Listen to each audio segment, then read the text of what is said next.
বাংলাদেশ জাতীয়তাবাদী দল BNP Bahrain কেন্দ্রীয় কমিটির যুগ্ম সাধারণ সম্পাদক জনাব আনোয়ার হোসেনকে ওনার মহামূল্যবান বক্তব্য নিয়ে আসার জন্য উদাত্ত আহ্বান জানাচ্ছি।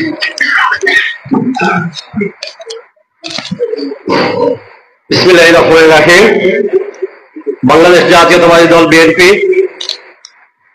এই সিলেটের উত্তরের জনপদ জৈন্তাপুর উপজেলা চিকনাগুলস্থ আজকের এই যুবদল, ছাত্রদল, স্বেচ্ছাসেবক দল কর্তৃক আয়োজিত আজকের এই সংবর্ধনা অনুষ্ঠানের সম্মানিত সভাপতি আমার সেনাশিস জুয়েল আহমেদ এবং আজকের এই অনুষ্ঠানের প্রধান অতিথি আমার অত্যন্ত পরম শ্রদ্ধাভাজন সিলেট জেলা বিএনপি সম্মানিত উপদেষ্টা সদস্য আমার শ্রদ্ধেয় বড় ভাই জনাব ABM জাকারিয়া ভাই, আজকে এই অনুষ্ঠানের প্রধান বক্তা জৈন্তাপুর উপজেলা বিএনপির সম্মানিত সুযোগ্য সাধারণ সম্পাদক জনাব আব্দুল হাফিজ ভাই, এখানে উপস্থিত রয়েছেন বিশেষ অতিথি হিসাবে জৈন্তাপুর উপজেলা বিএনপির সম্মানিত সাংগঠনিক সম্পাদক জনাব ইমতিয়াজ আলী ভাই, এবং এখানে আরো উপস্থিত রয়েছেন আমার অত্যন্ত প্রিয় শ্রদ্ধাভাজন জৈন্তাপুর উপজেলা জৈন্তাপুর উপজেলা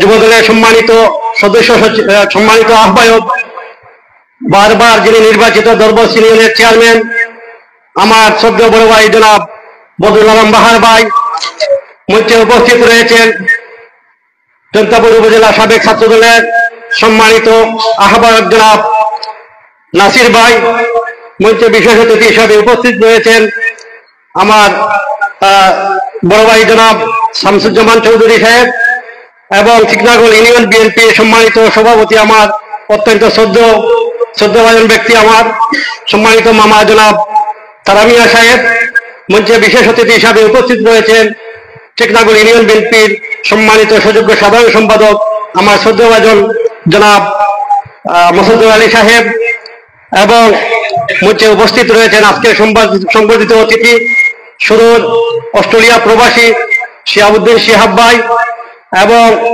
এখানে উপস্থিত রয়েছেন জৈন্তাপুর স্বেচ্ছাসেবক দলের সম্মানিত আহ্বায়ক আমার সিনিয়র ছোট ভাই জনাব শাহজাহান আলম, এবং আজকের সঞ্চালক জনাব ইমরান আহমদ সহ, যেহেতু সময় সংকীর্ণ আমি সকলের নাম সম্বোধন করে আপনাদের মূল্যবান সময় নষ্ট করতে চাচ্ছি না, যার জন্য আমি আন্তরিকভাবে দুঃখিত।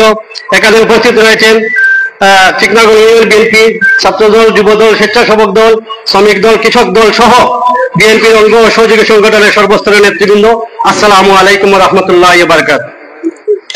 আমি প্রথমে শ্রদ্ধা বলে স্মরণ করি বিএনপির প্রতিষ্ঠাতা চেয়ারম্যান, বহুদলীয় গণতন্ত্রের প্রবক্তা এবং শহীদ প্রেসিডেন্ট জিয়াউর রহমান বীর উত্তমকে।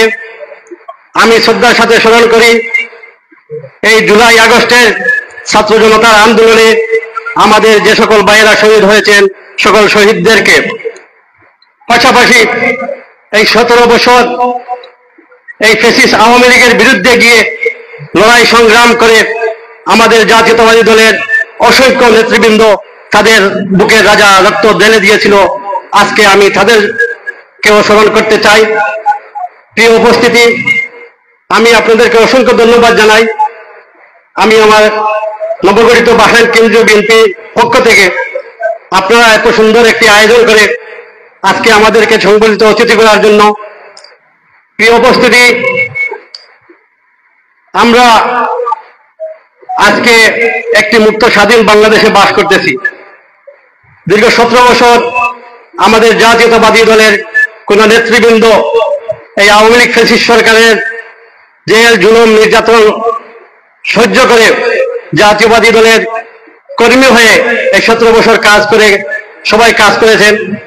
আমরাও প্রবাসী থেকে যতটুকু পাই আপনাদের সাথে সহযোগিতা এবং পরামর্শ সবসময় দিয়ে গেছি আপনাদেরকে। আমরা কিন্তু একটু কথা শুনতে পারি, এখন মানুষ বলে যে বিএনপি এই 17 বছর কি করেছে।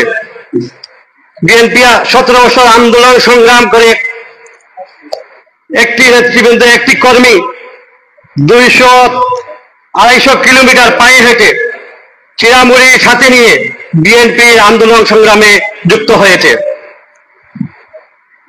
আপনারা দেখেছেন ফ্যাসিস্ট আওয়ামী সরকার বিভিন্নভাবে রেলপথ, নৌপথ, এমনকি বিভিন্নভাবে সব কিছু বন্ধ করে দেওয়ার পরেও নদী সাঁতরিয়ে এই বিএনপি নেতৃবৃন্দরা প্রোগ্রামে প্রতিবাদে জয়েন করেছেন। আমাদের নেত্রী, দেশ নেত্রী বেগম খালেদা জিয়া দীর্ঘ 17 বছর এই ফ্যাসিস্ট আওয়ামী লীগের নির্যাতন এবং মিথ্যা মামলা দিয়ে যেভাবে জর্জরিত করে আমার নেত্রী 17 বছরেও এই দলের সাথে থেকে, দলের নেতৃবৃন্দের সাথে থেকে যে এদেশের মানুষের মনিকুটা জায়গা করে নিয়েছেন। আপনারা জানেন এই জুলাই বিপ্লবে বিএনপির প্রায় 8 থেকে 900 নেতৃবৃন্দ তাদের বুকে রক্ত দিয়েছে, যার ফসল আজকের এই আমাদের জুলাই বিপ্লব।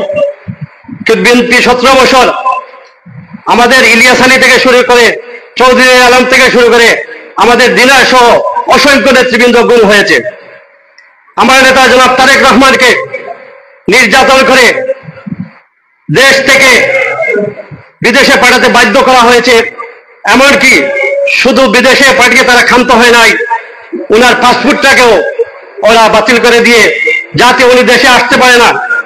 কারণ উনি দেশে যদি আসতে পারে তাহলে এই ফ্যাসিস্ট আওয়ামী লীগ সরকার 6 মাস টিকে থাকতে পারবে না উনার জনপ্রিয়তার কারণে। আপনারা জানেন এদেশের এই মেহনতি মানুষের প্রায় বেড ট্যাক্স থেকে শুরু করে আমাদের প্রবাসী যারা পরিবার পরিজন ছেড়ে বিদেশে গিয়ে দেশের জন্য, দেশের মানুষের জন্য, দেশের উন্নয়নের চাকা সচল রাখার জন্য দিন রাত পরিশ্রম করে যাচ্ছে, তাদের এই গাম ঝরানো রেমিটেন্সের টাকা 28,000 লক্ষ কোটি টাকা বিদেশ পাচার করে দিয়েছে,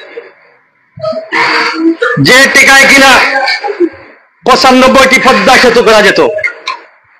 আপনারা জানেন এদেশের মানুষকে যেভাবে শোষণ করেছে, 40 টাকার কাঁচামরিচ 400 টাকা খাওয়াচ্ছে, 30 টাকার পেঁয়াজ 200 টাকা খাওয়াচ্ছে।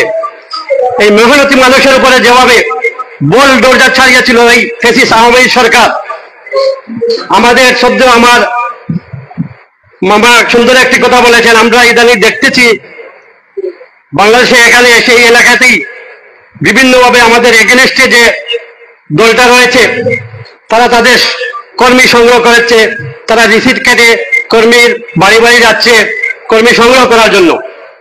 আমরাও জাতীয়বাদী দলের, আমার যুব দল, ছাত্র দল, স্বেচ্ছাসেবক দল সকলের প্রতি আমার একটি উদাত্ত আহ্বান থাকবে, আপনারাও জনগণের কর্মীদের পাশে যান এবং মানুষের পাশে গিয়ে যদি আমরা ভোট সংগ্রহ করতে না পারি, সদস্য সংগ্রহ না করতে পারি, তাহলে আমাদের জন্য একটি অশোভনীয় সংকেত। সুপ্রিয় উপস্থিতি, আমি আমার বক্তব্য দীর্ঘায়িত করতে চাচ্ছি না, যেহেতু রাত্র অনেক হয়ে গেছে।